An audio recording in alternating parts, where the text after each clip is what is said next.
ఓం మహాగణాధిపతయే నమః. ఓం గురుభ్యో నమః. ఓం శ్రీమాత్రే నమః. పరమేశ్వర స్వరూపమైనటువంటి జ్యోతిష వాస్తు ఇతర అనేకమైనటువంటి శాస్త్రంలో ఉపయోగించినటువంటి మహర్షులకి నమస్కారం.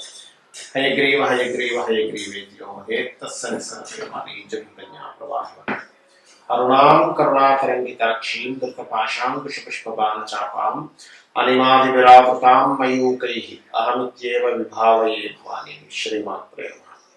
ప్రేక్షకులకి లలితాంబికాంబ వారి యొక్క అనుగ్రహం పరిపూర్ణంగా కలగాలని మనస్ఫూర్తిగా కోరుకుంటూ మనం ఈరోజు చెప్పుకోబోయేటువంటి టాపిక్ ఏమిటంటే, నాది పలానా రాశి లేదా పలానా లగ్నం అంటూ ఉంటారు.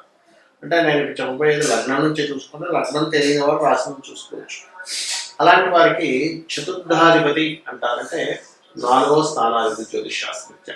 ఆ 4వ స్థానాధిపతి కనుక మీ జన్మజాతకంలో ఏదైనా ఒక గ్రహంతో కలిసి ఉంది, అప్పుడు మీరు ఏదైనా ప్రాపర్టీ కొనుక్కోవడం ద్వారా బాగుంటుంది.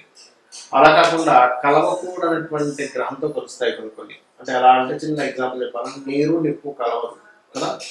అలాగే ఏ తత్వం దేంతో కలిస్తే ఎటువంటి ఎనర్జీ ఫామ్ అవుతుందో, అది ఎక్స్పాండ్ అవుతుందా లేకపోతే తగ్గిపోతుందా అనేటువంటి ఒక లెక్క ఉంటుంది. ఆ రకంగా మీ యొక్క లగ్నరీత్యా చతుర్థాధిపతి ఎలా ఉంటే మీరు ప్రాపర్టీ తీసుకునేటువంటి ఎటువంటి జాగ్రత్తలు తీసుకోవాలి. ఒకటి. రెండవది, మీ జాతక చక్రంలో ఉండే చతుర్థాధిపతి ఉన్న కాంబినేషన్స్ బట్టి ఇంట్లో ఏ దిశలో మెయిన్గా జాగ్రత్తలు తీసుకోవాలి అనేటువంటిది, ప్లస్ జనరల్ కవర్ ఏంటి అనేటువంటి విషయం మేము తెలుసుకున్నాం. సింహలగ్నము, సింహరాశి. సింహం వారికి మీరు కనుక ఏదైనా గృహం తీసుకునేటప్పుడు ముఖ్యంగా గృహయోగాన్ని ఇచ్చే గ్రహం మీకు కుజుడవుతాడు. నెక్స్ట్ లెవెల్లో కుజుడు ఇంకొక గ్రహానికి ఏదైనా పోర్ట్ఫోలియో ఇస్తే ఆ గ్రహం కూడా అవుతుంది. బట్ నేను చెప్పేది జనరల్గా చెప్తున్నాను. ఈ కుజుడు కనుక మీ యొక్క జన్మజాతకంలో రాహుతో కానీ శనితో కానీ కలిసాడు ఉదాహరణ, అప్పుడు మీరు ఏదైనా స్థలం తీసుకునే విషయంలో చాలా జాగ్రత్తగా చూసుకొని తీసుకోవాలి. ఎందుకంటే కుజుడు ల్యాండ్ కారకుడు. ఈ నెల రాహుతో కలిశాడు అంటే ఏమవుతుంది, సర్వసాధారణంగా గృహంలో కూడా దక్షిణ భాగం పెరుగుతుంది, దక్షిణం ఎక్స్పాండ్ అవుతుంది, లేదా దక్షిణంలో పెద్ద గొయ్యలు ఉంటాయి, దక్షిణం డౌన్ ఉంటుంది. చాలా మంది తెలియక దక్షిణాన్ని విపరీతంగా పెంచేసుకొని ఏదో పెద్ద ఇక్కడ పట్టుకున్నాను అనుకుంటాడు. అంటే అగ్రెసివ్ నేచర్ ఉండేటువంటి కాంబినేషన్ మీకు తెలియకుండానే పెంచుకున్నారు. మీ జన్మజాతకంలోనే కొంచెం రాహుతున్నారు. ఇంకొంతమంది దక్షిణం వైపు శ్మశానం ఉంటుంది. నేను చూశాను కొన్ని జాతకాలు. కొంత వాళ్ళకి అడిగినప్పుడు ఏమండి, మాకు మీకు దక్షిణంలో ఏదైనా శ్మశానం కానీ పాడుబడ్డలు ఏమైనా ఉన్నాయంటే అవన్నీ మొత్తం పాడుబడ్డలు ఎక్కువగా ఉన్నాయని చెప్పారు. అంటే అందరికీ ఉండాలని రూల్ లేదు. బట్ ఇలా ఉండి ఈ కుజరాహు కాంబినేషన్ ఇటువంటి ఇళ్లలో వెళ్తే ఇంకా ఎక్కువ ఇబ్బంది అనేటువంటిది ఇస్తూ ఉంటుంది. అయితే ఇక్కడ సింహం వారు ఈ కుజుడు కనుక పాడయ్యాడు, ఫస్ట్ గుర్తుపెట్టుకోండి, మీరు ల్యాండ్ పూర్తిగా పరిశీలించకుండా ల్యాండ్ కొనొద్దు. ఏమవుతుందంటే లిటిగేషన్స్ రావడం పక్కన పెడితే ఆ ల్యాండ్లో కూడా దోషం ఉంటుంది ఒక్కోసారి. అంటే అంతకుముందు వాళ్ళు అక్కడ ఏదైనా చనిపోతే పాతిపోతడం కానీ, లేకపోతే కింద ఏదైనా శల్యాలు ఉండడం ఇటువంటివి జరుగుతూ ఉంటాయి సర్వసాధారణంగా. అయితే ఇక్కడ ఈ కుజుడు రాహుతో పాటు మనం చూసుకోవాల్సిన కుజశనులు ఇబ్బంది ఉన్నా సరే ఇట్లాంటిది వస్తుంది. కుజబుధులు ఉన్నా సరే కొంతమంది ఇట్లాంటి దోషాలు వస్తుంటాయి. అయితే కుజబుధులు ఉన్నప్పుడు ఏంటంటే కొంచెం వాగ్దాటి బాగుంటుంది వాళ్ళకి. కాకపోతే ఈ కుజశని ఉన్నప్పుడు ఏమవుతుందంటే, మనకు కొంతమంది కేసెస్ ఏంటంటే, వీళ్ళు ఒక ప్రాపర్టీ తీసుకుంటారు, డబ్బులు ఇస్తారు, కానీ వాళ్ళు రిజిస్ట్రేషన్ చేయడానికి లేట్ ప్రొలాంగ్ అవుతూ ఉంటుంది. అయితే ఇక్కడ గుర్తుపెట్టుకోండి,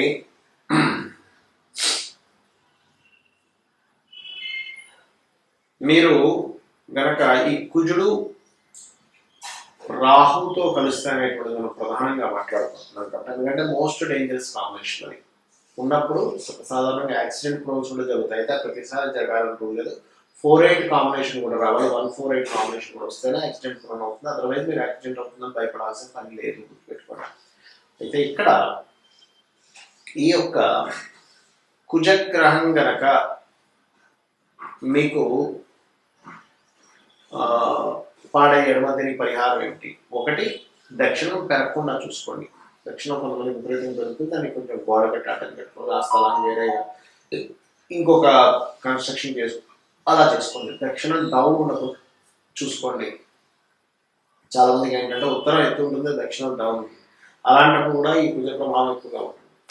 దీంతో పాటు మీరు సుబ్రహ్మణ్యేశ్వర స్వామి ఆరాధన, సర్ప ఆరాధన ఎక్కువగా చేస్తూ ఉండండి. సర్ప ఆరాధన అంటే ఏమిటి? రావి చెట్టు చుట్టూ ప్రదక్షిణాలు చేస్తూ అక్కడ ప్రతిష్ఠ చేసి ఉంటాయి సర్పాలు. వాటిని కనుక చేసుకుంటూ గోవులకు కనుక క్యారెట్లు తినిపిస్తున్నట్లయితే మీకు దోషం అనేది తగ్గుతుంది.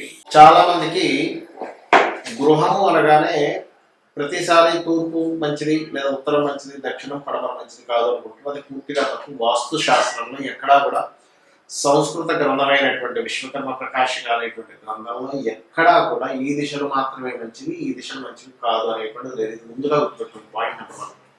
అన్ని దిశలు మంచివే, మీకు ఏ దిశ పనికి వస్తుంది అది వర్గు శాస్త్రము అంటారు. అంటే మీ పేరులో ఉన్న మొదటక్షరాన్ని ఆ దిశకు ఉన్నటువంటి ఆ నుంచి అమ్మహ వరకు ఉండే ఆ వరకు, కా వరకు, చా వరకు ఈ వర్క్ని క్యాల్కులేషన్ చేసి 1, 3, 6, 7 చూసుకోవాలి. 2 మీడియంగా ఉంటుంది. ఇది ముందుగా గుర్తుపెట్టుకోండి. ఇక రెండవ విషయం ఏంటి అని చెప్పి చూసుకున్నట్లయితే, వర్క్తో పాటు మీరు ముఖ్యంగా చూసుకోవాల్సింది, ఇప్పుడు నేను చెప్పానండి ఏది, ఈ దోషం ఉంటే ఈ డైరెక్షన్ చూసుకోవాలి. ఆ రకంగా అది ఏదైనా ఉంటే, ఇప్పుడు ఉదాహరణకి శుక్రకేతువులు కలిసి ఉన్నారు వజ్ర జాతకంలో అంటే కిచెన్ కనుక చిన్నగా ఉందనుకోండి, ఇంకా దాని ప్రభావం పెరుగుతూ ఉంటుంది. కొంచెం అంటే దాన్ని మనం ఆ ప్రభావాన్ని వాస్తు ద్వారా తగ్గించుకుంటున్నాం. రైట్. అలా 1, 2 అని కాదు. ఒకవేళ కొంతమందికి శనిరాహు కాంబినేషన్ ఉంది, నెక్స్ట్ ఎక్కువ ఉన్నది ఇంట్లో వెళ్తే ఇంకా ప్రభావం పెరుగుతూ ఉంటుంది. సర్వసాధారణంగా మనకు తెలియకుండా అట్లాంటి కాపుల్లోకి వెళ్తూ ఉంటారు. ఆ రకంగా ఇంకోటి ఏంటంటే, ఎప్పుడు కూడా గుర్తుపెట్టుకోండి, వాస్తు గురించి మీకు పూర్తిగా అవగాహన లేదు, చూపించుకునే స్థితి కూడా లేదు, అలాగే జాగ్రత్త చక్రం కూడా తెలియదు. అప్పుడు ఏం చేయాలి? సింపుల్, ఒకటే గుర్తుపెట్టుకోండి. ఉదయం నిద్ర లేచిన వెంటనే గణపతిని, స్కందుని తలుచుకొని 10 నిమిషాలు ధ్యానం చేసి మీరు నిద్రపోయే ముందు నమశివాయ అనేటువంటి మంత్రాన్ని, నమశివాయ అనేటువంటి పంచాక్షర మంత్రాన్ని చేయండి. ఇంట్లో మీకు ఎంత వాస్తు దోషం ఉన్నా, జాతకంలో ఎంత దోషం ఉన్నా కూడా ఇది మిమ్మల్ని ఎంతో కొంత కాపాడుతూ ఉంటుంది. నిత్యము కానీ చేయగలిగితే, ఏదో ఒకరోజు చేశానండి, ఒకరోజు చేయగానే నాకు ఎటువంటి మార్పు రాలేదు అనకండి. నిత్యము చేయండి, మీరే చూస్తారు మార్పు అనేటువంటి. అలాగే లలితా సహస్రనామాలు వినడం, చదవడం ఉదయం సాయంత్రం చేయండి. అంటే ఎటువంటి దోషాలు ఉన్నా కూడా తొలగిపోతాయి దీనివల్ల. విష్ణు సహస్రనామాలు కూడా చేసుకోవచ్చు. ఇక మరొక విషయం ఏంటంటే, ఇక్కడ మీరు గమనించవలసినటువంటిది, ఇప్పుడు ఇంట్లో ఏమైనా చేంజెస్ చేస్తున్నారు, కలర్స్ వేస్తున్నారు. Colours is also most important వాస్తుకి. కాబట్టి ఎటు పడితే అంటే ఏ రంగు పడితే ఆ రంగు వైపు, ముఖ్యంగా ఉత్తరం వైపు వైట్ కలర్ ఉండేలాగే చూసుకోండి. ఎందుకంటే అక్కడ వైట్ కలర్ కనుక లేదు అంటే ఫైనాన్షియల్ మీద ఎక్కువ దెబ్బ పడుతుంది. మన జీవితాలన్నీ కూడా ఫైనాన్స్తో ముడిపడి ఉంటాయి. ఏదైనా ఒడిదుడుకులు వచ్చాయంటే ఫైనాన్స్ సంబంధం ఉంటుంది. ఎందుకంటే ఉత్తరం కేవలం ఫైనాన్స్ ఉంటే కాదు, ఉత్తరం ఫైనాన్స్ అయితే ఉత్తర ఈశాన్యం అనేటువంటిది మనకి ఆరోగ్యం. ఎవరైనా ఏమంటారు, ఆరోగ్యం బాగుంటే చాలండి, ఆరోగ్యమే మహాభాగ్యం అంటారు. అందుకని ఉత్తరం గోడ మొత్తం వైపు ఉండాలి. అలాగే ఈశాన్య భాగం, ఉత్తర ఈశాన్యం వైపు, తర్వాత వచ్చే ఈశాన్యం ఆలోచన.